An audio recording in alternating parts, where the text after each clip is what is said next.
Cara berpikir ulama, saya pernah baca dalam satu sejarah ulama besar, namanya Sufyan Ats-Tsauri. Sufyan Ats-Tsauri itu menjadi wali itu gara-gara kalau sholat di masjid itu beliau datang sebelum adzan. Saya ulang lagi, beliau datang sebelum adzan. Ditanya, kenapa kalau kamu datang sebelum adzan? Saya ini nggak ingin jadi hamba yang buruk. Hamba yang buruk atau pembantu yang buruk adalah setempe nunggu dipanggil. Misalnya kita tahu majikan kita pasti manggil jam 7. Kemudian jam 7 itu Anda masih ngopi, masih tata-tata, itu kan tidak menghormati majikan. Harusnya kamu setempe di jam yang saat itu pasti majikan Anda memanggil. Kata beliau, saya tidak ingin seperti pembantu yang buruk. Datang nunggu apa? Dipanggil. Jadi itu ada beberapa spirit atau inspirasi dari aturan-aturan mahabbah. Sebab itu ketika Allah kritik orang munafik, wa idza qamu ila sholati qamu kusala, ketika dipanggil sholat mereka datang bermalas-malasan. Karena tidak ada cintanya sama Allah, maka datang berlambat-lambat. Nah, berarti kalau ekspresi cinta mengharuskan kita datang bercepat. Makanya dalam istilah lain di Quran ini termasuk balaghatul Quran. Di juz 25 itu istilah menuju Allah itu fafirru ilallah. Kita tahu firar itu maknanya lari apa jalan biasa?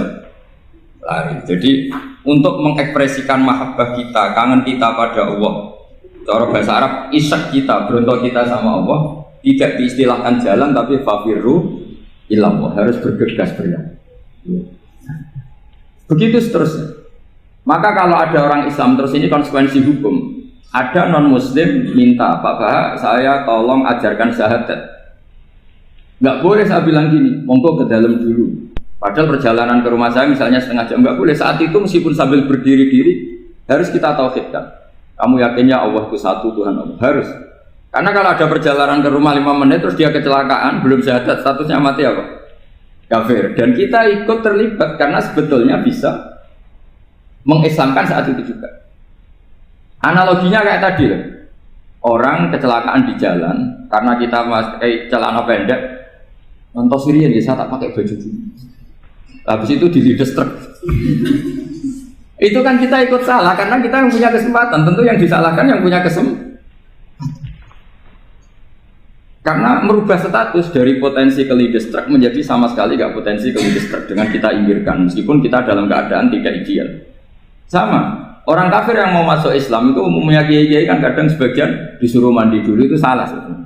Itu salah sekali, sangat salah. Apalagi nunggu seremonial di masjid, nunggal toko-toko itu bujutnya salah. Itu gak cuma salah, bujutnya salah. Jadi salah yang akut. Itu salah besar ya.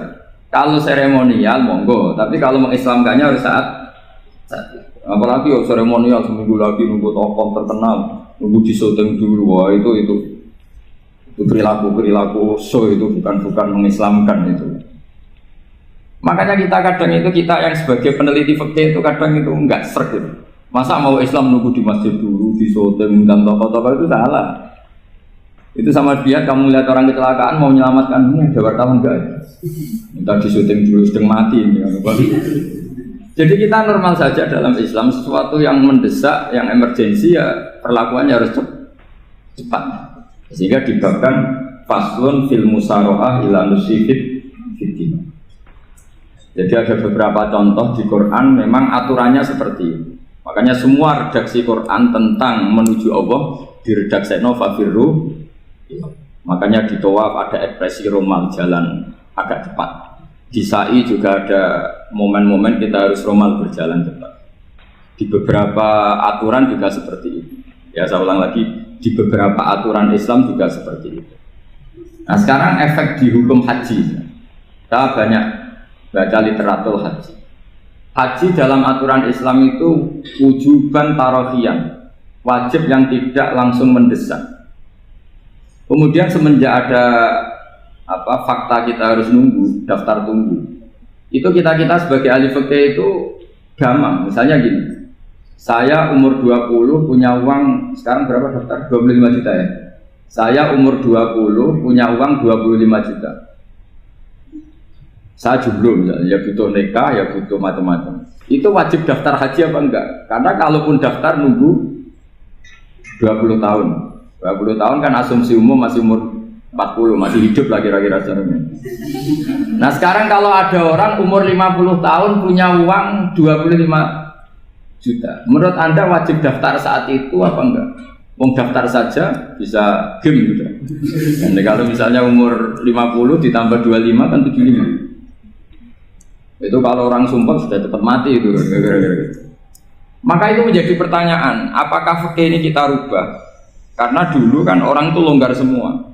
Karena haji zaman Nabi pun tidak langsung dilakukan saat pertama diwajibkannya haji. Jadi Nabi punya sisi unik. Pertama ada tahun diwajibkannya haji, Nabi tidak langsung haji. Sebab itu ulama berkesimpulan kalau wajibnya haji tidak langsung. Maka fikih itu memang unik. Sholat juga gitu. Ada istilah begini dalam sholat. Watajibus sholat ala kulli muslimin wujuban muwassa'an. Di semua kitab fikih takbirnya seperti itu redaksinya. Wajib sholat dilakukan orang Islam wujuban muwassa'an, wajib yang ada longgarnya. Jika ketika zuhur jam 12 WIB kita dengar azan, boleh sholat setengah 1, jam 1, setengah 2, jam 2. Karena memang wujuban muwassa'an, memang ada batas akhir waktu misalnya sampai setengah 3. Nah problemnya begini, misalnya setengah 1 Anda pasti dipanggil majikan kamu yang diharuskan melakukan satu aktivitas, misalnya Anda pilot, yang nggak mungkin sholat lagi di kokpit. Apakah status wujuban muwassa'an wajib yang longgar menjadi hilang karena setelah itu tidak ada kesempatan lagi sholat? Apa tetap kita sebagai ahli Islam yang agak balelo tapi alim, misalnya ya sudah tetap jadi pilot, nanti kan ada aturannya sendiri, ada rukhsahnya sendiri, ada kemurahan sendiri kita sudah jadi pilot, misalnya sholat tanpa harus menghadap kiblat, sholat yang tetap di perjalanan. Kira-kira Anda kalau jadi ahli fikih milih mana? Milih harus sholat di depan apa tetap memberi kelonggaran? Gak apa-apa sholat sambil apa? Uber sambil pilotin apa pesawat. Anda pilih mana? Karena kalau konstitusi ilmu itu memang harus ada, dengan tanda kutip ya, memang harus ada nakalnya. Kalau nggak nakal malah gak sah. Memang unik ilmu itu. Karena ilmu itu kalau dipaksakan lurus terus, itu nanti malah bengkok karena menghilangkan rukhsahnya Allah, kemurahan Allah. Tapi kalau dipaksakan rukhsah terus, murah terus, nanti dianggap menyepelekan hukumnya Allah. Maka kita yang ahli fikih itu pusing. Misalnya saya sering ditanya, Gus ini supir bis, kan musafir terus, berarti saya boleh tidak puasa terus panjang Ramadan? Coba kalau ada jadi ahli fikih mesti bingung. Mau boleh, ya boleh terus supaya orang nggak peduli sama Ramadan. Mau mengatakan wajib puasa, kayak nggak peduli dengan kemurahan Allah yang membolehkan musafir tidak puasa. Coba loh, Anda jangan jadi ekstremis yang misalnya bantah tok, protes tok, ini kan. Jadi memang mengkaji ilmu itu. Ya makanya dengan tanda kutip itu harus ada nakal. Tapi nakal yang baik bukan nakal. Nakal itu kalau bahasa Jawa itu kan tidak harus dosa. Seperti anak kecil, menek-menek itu, tuh bocah kok nakal. Padahal anak kecil menek itu haram dah. Enggak kan? Malah orang tuanya yang bentak itu yang haram. Yang nakal betul ya ibunya yang bentak cerewet itu, karena ibunya orang yang sudah mukallaf, sudah tua, salah langkah yaitu Kalau anaknya naik meja itu ya sebenarnya bahasanya tidak nakal, lucu. Oh jelas pinter conggo iso munggah meja, harusnya diapresiasi. Tapi rata-rata ibu semua akal mecah gelas. Malah boe malah mecah tabungan. Bapaknya marah tukang nguras tabungan. Sebetulnya senakal-nakalnya anak kecil itu nakal orang tuanya, itu pasti. Karena ini sudah kena khitab, sementara anak-anak belum kena. Saya pernah punya tamu, karena di tradisi Kiai itu sering punya tamu. Bapak ibunya itu kultus sama Kiai, bentak anaknya disuruh salim sama saya. Anak kecil kan nggak mau jalan-jalan terus, marah. Tak marah orang tuanya tak marahin. Yang dosa itu kamu bentak anaknya. Kalau anak kecil itu kena diskon rufi al-qalamu an salasin. Di antara aturan Islam apa? Tidak ada keharusan bagi 3 orang. 1 anak kecil sampai balik, 2 orang tidur sampai bangun, 3 orang gila. Artinya anak kamu itu tidak kena khitab untuk sopan sama kamu. Kamu yang kena khitab baru sopan sama anak-anak. Nah ini ada Jawa itu kadang keliru. Jadi orang tua itu marah-marah memaksakan anaknya sopan. Padahal Allah memberi diskon anak kecil itu belum wajib sopan. Gak apa-apa ada tamu naik-naik itu. Asal masih anak kecil. Makanya Rasulullah ketika beliau sholat sujud itu Hasan Husain itu naik. Cara Jawa Nabi itu 3 tumpahan. Semua riwayat mengatakan Nabi itu diam saja, gak berani ngangkat. Sampai sahabat itu Ada yang ngomong ini Nabi sujud lama sekali ada apa? Jadi kita punya riwayat itu ya baru kayak sahabat yang agak nakal. Semuanya itu sujud, tapi bareng di atas rata-rata ada sahabat yang belakang ngomong. Siapa tuh ini sujudnya kok lama? Barokahnya itu ditemukan riwayat. Oh, ono putune itu. Karena Hasan itu naik di atas punggungnya apa? Nabi. Itu andikan tidak ada yang ngomong riwayat ini tidak ditemukan. Barokahnya ada yang ngomong itu mungkin. Kalau sekarang mungkin semua masjid melongok karena orang sekarang jarang yang khusyuk. Kalau dulu hanya satu yang di belakang. Setelah itu Nabi memberi penjelasan, saya tadi sebetulnya harus mengakhiri sujud saya sesuai aturan umum, tapi ada cucu saya tak biarkan sampai dia puas naik punggung saya, sehingga dia turun baru saya naik. Filosofinya apa? Begini, anak kecil satu tidak kena ditop, dua jangan sampai sholat itu jadi problem. Kalau Nabi nyentak Hasan membentak, putu ono bae sholat kok diganggu, maka sholat menjadi trauma. Gara-gara sholat bahasa bentak saya. Lama-lama anak ini trauma dengan sholat karena dianggap problem. Makanya saya termasuk kiai nggak berpendapat anak kecil nggak boleh di masjid. Sering kan anak kecil di masjid, ayo khutbah rame. Saya termasuk setuju tetap boleh. Kalau dibentak di masjid maka dia trauma dengan masjid. Mungkin ke masjid dibentak. Lagi pula kadang-kadang orang tuh gaya-gayaan tok. Wah, rame orang khutbah. Rame nih, padahal kalau nggak diramein anak-anak malah dia tidur. Kita kan nggak bisa menjamin kalau perilaku kita lebih baik gitu. Mendingan kan anak-anak main di masjid timbang di karaoke kan. Jadi kan, lah ini maksudnya saya, ini fikih ya. Fikih itu wilayahnya, makanya jadi ahli fikih itu susah-susah gampang. Jangan hanya berpikir protes dengan ketentuan fikih, mengkaji yang sebanyak-banyaknya itu tadi. Misalnya Anda seorang supir permanen, supir bis terutama, kalau truk kan bisa leha-leha, kalau bis kan apa ada deadline-nya ya waktu, seperti bis jurusan Surabaya Semarang, saya kan sering naik bis jurusan Surabaya Semarang. Kadang-kadang supirnya melihat saya tanya, Gus saya ini supir, saya ini Ramadan itu gimana ya? Ya saya sudah ngerti setengah nakal, dan senengnya dijawab rasa poso ya saya tahu ya. Tapi masalahnya secara fikih kalau kamu mengatakan kamu harus puasa terus. Kamu melanggar konstitusi ilmu. Memang musafir punya diskon?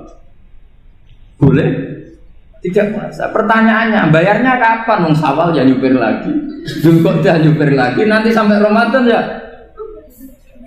Nah terus, ya pas kamu cuti, biasanya cutinya pas sakit, boleh diskon lagi karena sakit. Coba. Nah, andai kan Anda jadi ahli fikih milih zaman. Lo kalau orangnya soleh terus kayak ustadz-ustadz di sini kayak dosen UI kan, masa dosen UI Universitas Islam nggak Islami kan nggak mungkin. Mungkin memilih poso kan. Masalahnya ini kan hukum untuk orang kebanyakan, nggak boleh hukum musok gak kuat. Bu, sahur jam 3:30 ngobrol vitamin pokoknya harus kuat. Itu udah hukum, itu saran. Hukum itu beda dengan saran. Hukum itu hanya berpijak musafir itu boleh store.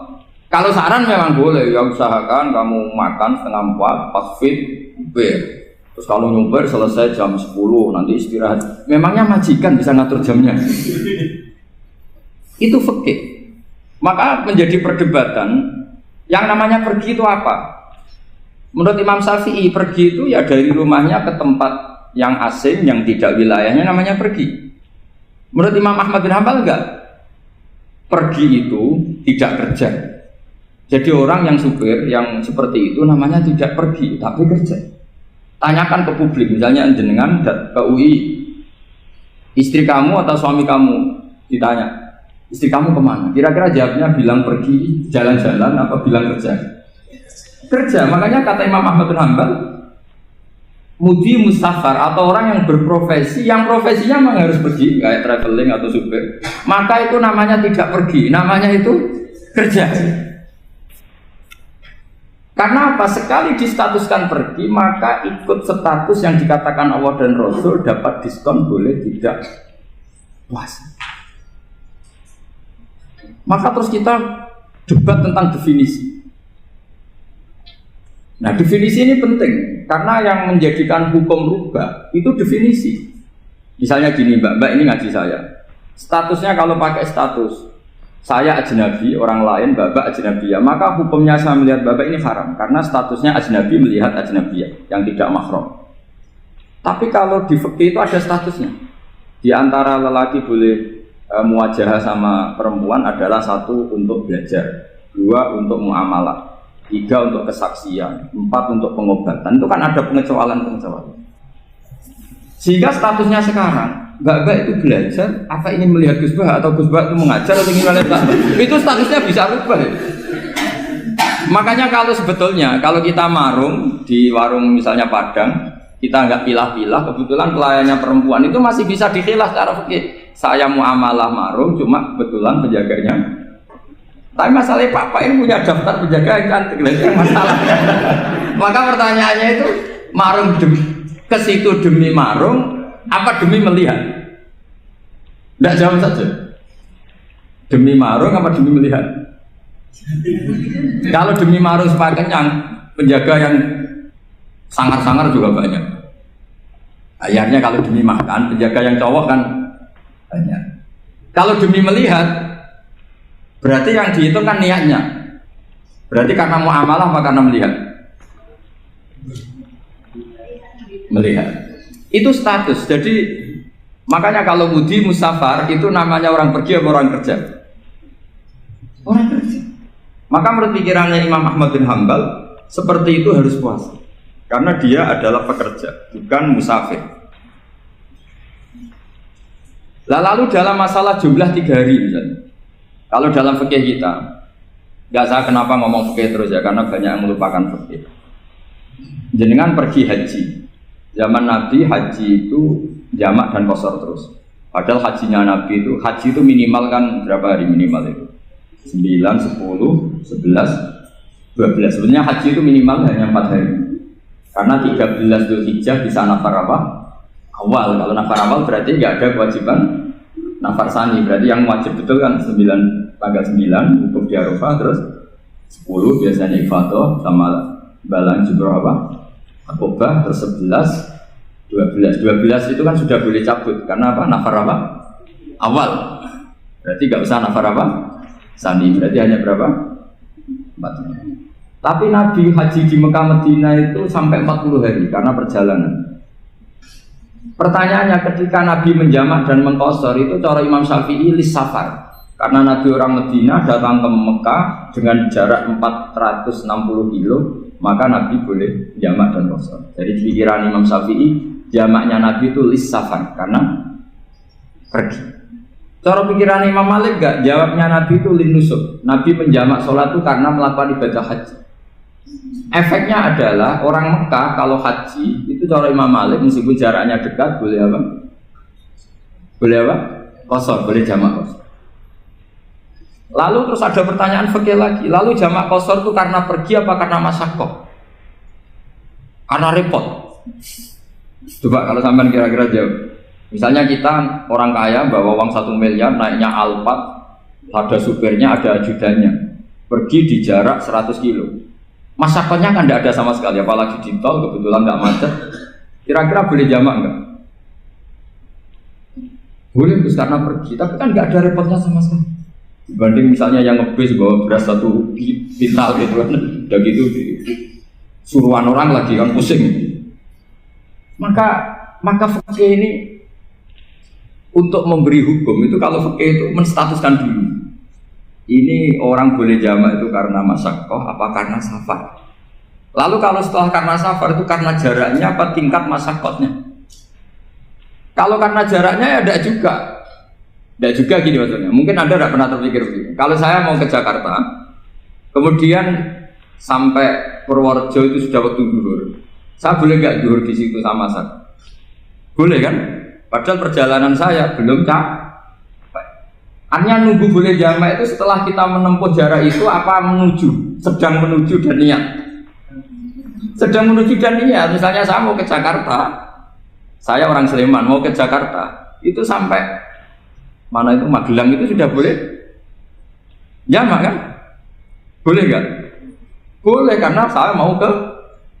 Nah pertanyaan secara fikih mungkin ada terlintas. Ternyata ditelepon sama istrinya nggak jadi pergi. Padahal sholatnya kadung di jamak, zuhur dan asar. Apakah setelah di rumah sholat lagi? Sama nggak pernah mikir gitu. Karena tidak nekuni fikih. Jadi orang fikih itu sudah pusing, makanya jangan diprotes terus. kita ini sudah pusing, tapi orang itu enak aja protes terus. Nggak menurut jenengan nanti wajib sholat lagi enggak? Dia bolehnya jamak kan berdasar berstatus musafir. Ternyata setelah Magelang ditelepon istrinya enggak jadi. Dia kadung sholat zuhur dan asar. Setelah pulang masih jam 1. Terus ada asar, wah bukan sholat. Kalau ada sholat lagi apa ada? Jangan saran. Kalau saran, wah sebaiknya sholat lagi. Itu tidak hukum, itu saran itu namanya. Saran dengan hukum beda. Sholat lagi pada. Loh, ketika ada jaga itu berdasar malas atau berdasar hukum? Apa?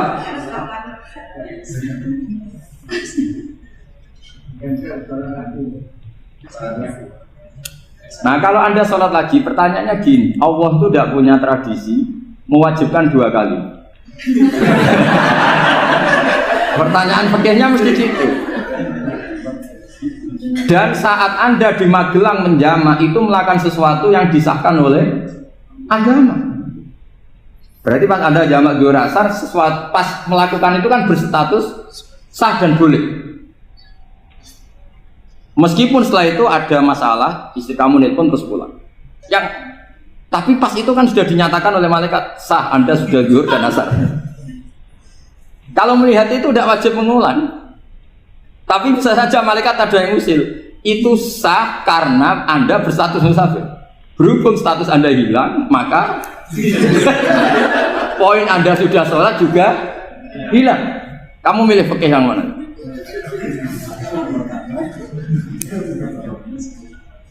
Jadi peneliti fikih itu beda dengan orang-orang yang mendengarin protes. Beda karena nekuni. Nekuni itu beda karena ada konsekuensinya. Makanya fikih itu sampai saya punya kitab fikih itu dikarang satu orang itu jumlahnya 20 jilid. Per jilid itu segini. Jadi satu meja ini dikarang satu orang. Itu mulai yang presisi, yang detail sampai yang khayal. Yang khayal juga ada. Yang khayal itu tadi beliau banyak menghayalkan diri. Suatu saat Anda datang ke Mekah itu hanya butuh waktu 20 menit. Zaman itu belum ada pesawat. Lalu boleh gak jamak? Boleh gak nakal? Nakal itu begini. Sama orang kaya punya jet pribadi, misalnya Anda Ronaldo masuk Islam, orang kaya. Itu bisa gak puasa? Karena begini. Misalnya dia orang, contohnya orang Arab. Orang Arab, jangan orang. Ya contohnya itu dibalik saja. Di sini itu kalau imsak jam berapa? Imsak Ramadan jam berapa? 3:30 aja biar aman ya. Kalau 3:30 kan masih imsak. Dia terbang ke Mekah. Jadi orang sini puasa jam 5 kan mulai puasa. Dia terbang ke Mekah kan masih malam. Makan terus dia. Mekah mau ada matahari terbang lagi ke barat. Karena dia menghindari berstatus puasa. Atau sebaliknya dia orang Mekah jam 12 puasa. 12 siang puasa. Dia, wah kalau 6 jam lagi buka, bisa barabe saya. Terbang ke Indonesia. Ke Indonesia terbang baru 1 jam, di sini sudah buka. Itu khayal, jadi itu ada khayalnya. Itu lama dulu, sebelum ada pesawat sudah mengkhayal gitu. Bolehkah orang yang di Masyrik ke Maghrib demi itu? Kalau Anda jadi Raja Salman, jam 1 kok sudah nggak kuat apa? Puasa, itu diberi saran terbang ke Indonesia. Itu kalau pakai jet kan nggak sampai 9 jam, 1 jam ke Jakarta. Sudah ada wow akbar. Bukan, boleh enggak? Lo mau kamu enggak bilang, oh enggak boleh. Wong di Jakarta sudah huruf samsing. Masa sudah matahari terbenam orangnya enggak boleh?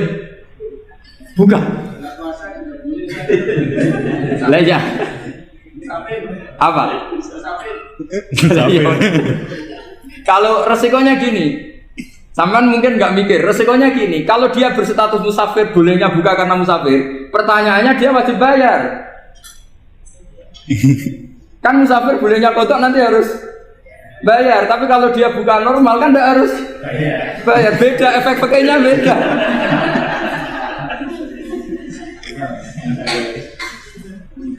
Sama jangan protes, Gus Baik gimana mau ngaji mana dijak senam. Ini kan ngajinya para dosen, para pegawai. Jadi harusnya itu jadi mufti, ngaji untuk jadi mufti. Bukan ngaji untuk mendengarkan. Jadi makanya saya mohon jangan sering protes sama ulama. Ulama sudah pusing. Karena efek-efek hukum itu tidak gampang.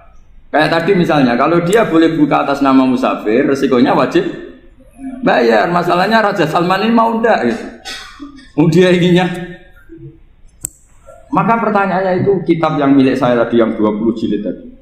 Ulama itu mulai dulu sudah membayangkan bagaimana kalau suatu saat ada satu kendaraan. Kenapa ulama bisa membayangkan itu? Karena ada buruk. Meskipun mereka nggak numpak buruk hanya Rasulullah, tapi kan bisa membayangkan ada toyul waktu. Waktu itu bisa dilipat. Karena ulama dulu ahli astronomi, jadi bumi itu bulatnya gini, muternya gini. Berarti suatu saat ada satu ilmu di mana orang ngambil satu posisi terus melewati toyul waktu, ngalami lintasan waktu. Mulai dulu itu sudah dibicarakan. Pertanyaannya lalu status orang ini kayak apa? Misalnya tadi orang Mekah ingin cepat buka terbang ke Indonesia. Orang Indonesia menghindari imsak, misalnya 3:30, dia belum sahur. Wah kalau saya di Indonesia ini sifatnya sahur. Wah saya tak terbang ke Mekah. Wah enak kan terbang di Mekah ternyata masih jam 8. Wah bisa makan sepuasnya jam 8 malam maksudnya jam 20. Kan enak dia. Barwarek balik ke Indonesia terus jam 1 siang. Jam 1 siang kalau ingin cepat buka terbang ke timur. Langsung buka. Berarti dia kira-kira masa aja 3 jam. Tapi terus ya mungkin kalau sampean, lalu Gus sudah repot-repot ngono tinggal turu ndelok sinetron kok buka dhewe. Itu tidak hukum, saran itu namanya apa? Kalau hukum tetap tadi yang dikatakan puasa adalah imsak mulai jam imsak sampai hurubus. Lalu pertanyaannya lagi, hurubus samsi sampai imsak itu konversi jam apa nyata-nyata hurubus samsi? Kalau yang diliwati khatul istiwa itu nyata, fi'lan kalau dalam bahasa Arab fi'lan awaqiyah. Tapi kalau Anda orang kutub, saya sering kirim-kiriman surat sama mufti-mufti yang ada di Timur Tengah, di Eropa, konsultasi maksudnya. Orang kutub itu kan tidak ada matahari, tidak ada apa-apa. Jika kalau Anda baca kitab di kutub, mesti Gus Bak darani pembohong. Misalnya orang kutub ngaji saya, kamu harus subuh sebelum matahari terbit. Sekali matahari terbit waktunya hilang. Duhur setelah matahari agak ke barat. Asar kalau matahari terbenam hilang waktunya. Terus mereka bisa bilang mataharinya di mana? Maka pertanyaannya, boleh gak mengkonversi waktu untuk orang kutub? Jadi misalnya pola umum subuh jam 4:30. Berarti antara subuh dan qadha itu 1,5 jam. Subuh sama zuhur polanya berapa berarti? Kalau 4:30 sampai jam 12 itu 6 sama 7,5. Berarti ya kira-kira habis subuh nunggu 7,5 jam baru zuhur, nunggu 3 jam baru asar, nunggu 3 jam baru maghrib. Berarti waktu puasa kira-kira antara jam 4 sampai jam 6. Berarti berapa jam itu? 12 sama 2 14. Oke, berarti orang kutub harus puasa 14 jam. Tidak bergantung waktu mata. Tapi ada lagi pertanyaan lucunya gini, lalu 14 jam Gus itu dimulai dari mana? Apa asal 14 jam? Apa harus ada konsensus setarnya? Masih ada PR lagi. Menurut kamu gimana? Ada konsensus setarnya dimulai jam 4 dini hari. Apa asal jumlahnya? Imsak 14 jam. Mikir lagi kan? Itu di Denmark itu ada satu musim di mana siang terus sampai sekian bulan. Siang terus sampai orang sana itu capek. Kenapa ada siang terus? Logikanya kan tadi bumi itu bulat-bulat. Saya juga belajar falak, belajar astronomi. Kalau tepaan kamu di sisi yang barat agak utara atau agak selatan, matahari ini nyentron terus. Sehingga bumi molak-malik ya kamu kesentron terus karena kita ini kan tepaan di katulis istiwa, di khotul istiwa. Sebenarnya khotul istiwa itu bahasa Arab dari kata khotul istiwa. Khotun itu garis, istiwa itu tengah. Lah, Islam itu oleh Allah memang dipilih di tempat paling top yaitu Mekah. Mekah Ka'bah itu surratul ardi. Jadi sebelum ditemukan ilmu astronomi itu Nabi sudah ngendikan Al-Ka'bah suratul ardi. Ka'bah itu pusarnya bumi. Sehingga di Ka'bah itu satu-satunya area yang terbebas dari medan magnetis. Karena dari utara dan selatan benar-benar di tengah. Maka potensi jam paling akurat di dunia itu ya hanya jam yang di Mekah itu.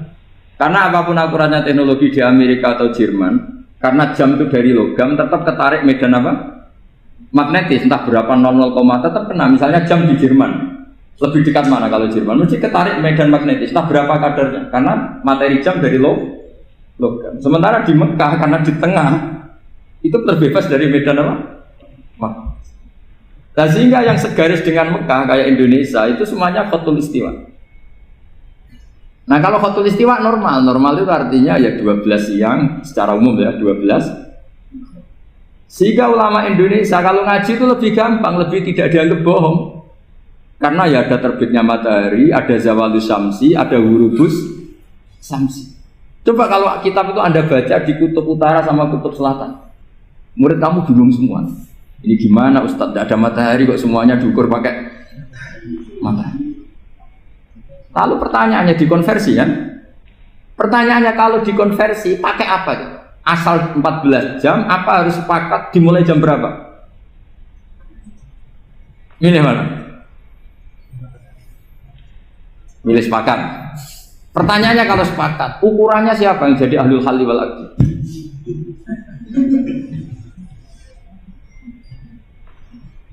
Jadi orang fikih itu sudah bingung, makanya saya mohon jangan sering diprotes.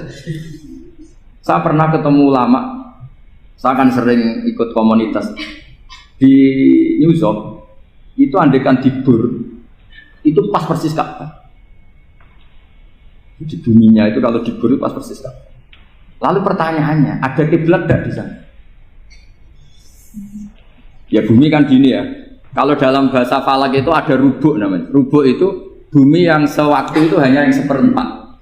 Ya bumi yang sewaktu itu hanya seperempat. Jadi kita sekarang siang, berarti yang baru siang hanya seperempat bumi. Nanti yang malam ya hanya seperempat bumi. Ya, misalnya sekarang kita di sini siang, di Arab Saudi kan belum, ini masih 5:30. Ini sekarang di Arab Saudi baru. Lah itu ada daerah di mana dengan Ka'bah itu pas atas sama bawah. Harusnya kan bebas arah. Apa? Bebas arah. Lalu orang sana sholatnya itu menghadap kemana? Pernah ulama New York itu minta fatwa ke Rabitatul Alam Al-Islami. Lalu kita harus menghadap kemana? Makanya dalam dunia anekdot ulama itu ada anekdot Abu Nawas itu orang yang nggak pernah kalah debat. Dia tuh terkenal nggak pernah kalah debat. Tapi dia ada ilmuwan. Dia punya tetangga ilmuwan, punya pengaruh besar. Semua orang ngaji ke ilmuwan itu. Mantelnya bukan main, karena dia ahli falak, ahli astronomi.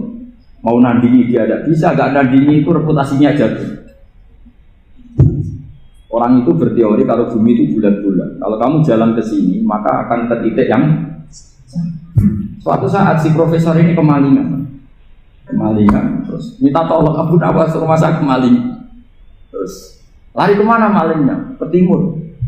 Setelah ke timur, larinya ke timur. Abu Nawas lari ke barat. Terus ditanya, sudah tak bilangin malingnya lari ke timur kok kamu lari ke barat, nanti ketemu di titik yang sama.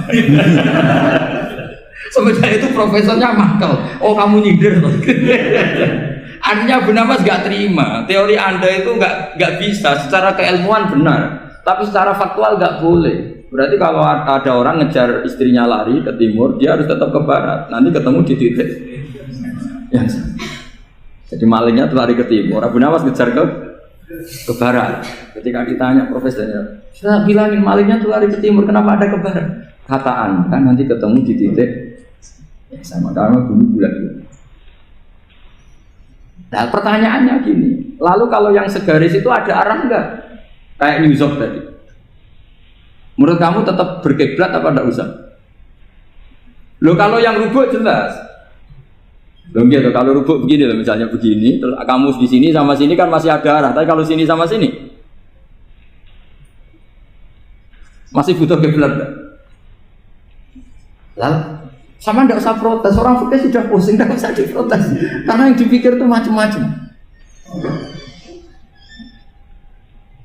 Nah ya makanya ini mengkaji ya, saya mohon ya kayak tadi ini mengkaji, saya mohon saya cukupkan sekian. Sementing apa ya, kita ada respeknya lah sama ulama. Jadi ulama itu susah, mikirnya susah, harus tanggung jawab di depan Allah, di dunia diprotes terus.